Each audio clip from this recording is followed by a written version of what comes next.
Welcome to today's sports news discussion. I'm Maya, and joining me is Finn. We've got a packed show with stories ranging from NBA signings to NFL health concerns and figure skating updates. Let's dive right in. Sounds great, Maya. I'm looking forward to exploring these stories with you. What's the first topic on the agenda? Let's start with the NBA news. Benedict Mathurin has agreed to a 2-year, $16 million contract with the New Orleans Pelicans. The deal includes a player option for the second year. That's interesting. Mathurin had a career-high season last year, averaging 17.6 points per game.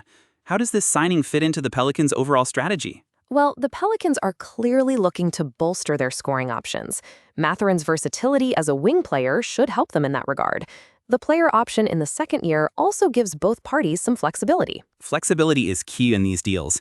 So the player option means Mathurin can opt out if he performs well and potentially gets a bigger deal elsewhere, or stay if he's happy with the situation in New Orleans. Exactly. It's a win-win for both sides. The Pelicans get a proven scorer, and Mathurin has the option to reassess his situation after the first year. Did you find it surprising that he ended up with the Pelicans? Not entirely. The Pelicans have been active in the free agency market, and Mathurin's skill set seems to fit their needs. He's a Montreal native, so there's also a bit of a hometown connection, although that's not directly related to the signing. That's true. Now, let's move on to a different story. A recent study found that at least 25% of former NFL players who died between 2016 and 2021 had chronic traumatic encephalopathy, or CTE. Wow, that's a staggering statistic. CTE is a degenerative brain disease linked to repeated head trauma, which is a significant concern in contact sports like football. What did the study specifically look at? The study examined the brains of former NFL players who died during that 5-year period. The findings highlight the long-term risks associated with playing in the NFL. It's a sobering reminder of the potential costs of playing contact sports. Absolutely. The link between head injuries and CTE has been known for some time, but this study provides more concrete data on its prevalence. What are the implications for the NFL and player safety? The NFL has already implemented various rule changes and safety protocols to reduce head injuries. However, studies like this one continue to underscore the need for ongoing efforts to protect players. It's a complex issue because the physical nature of the sport is a big part of its appeal. That's true. The challenge is balancing the game's physicality with player safety. It's not just about rule changes, but also about how the game is played and trained for. Let's switch gears to figure skating. Olympic champion Alisa Liu is taking a season off after her gold medal win in Milan. That's a well-deserved break. Liu has been making headlines with her performances. What's the reasoning behind her decision to take a season off?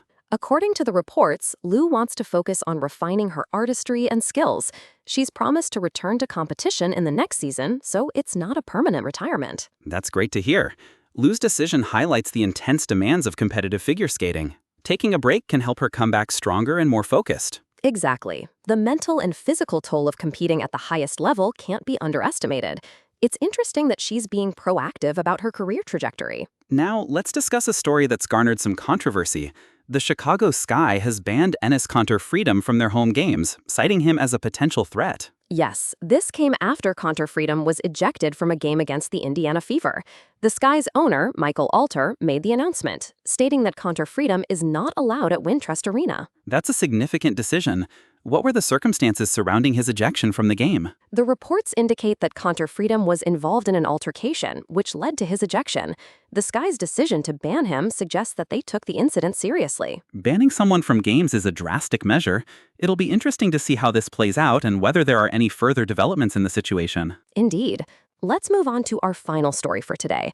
The San Diego Padres minor league coaching coordinator, Oswaldo Pirela, has been released from ICE custody after being detained by federal immigration officers. That's a relief. Pirela's detention had raised concerns, and his release is positive news for him and his family.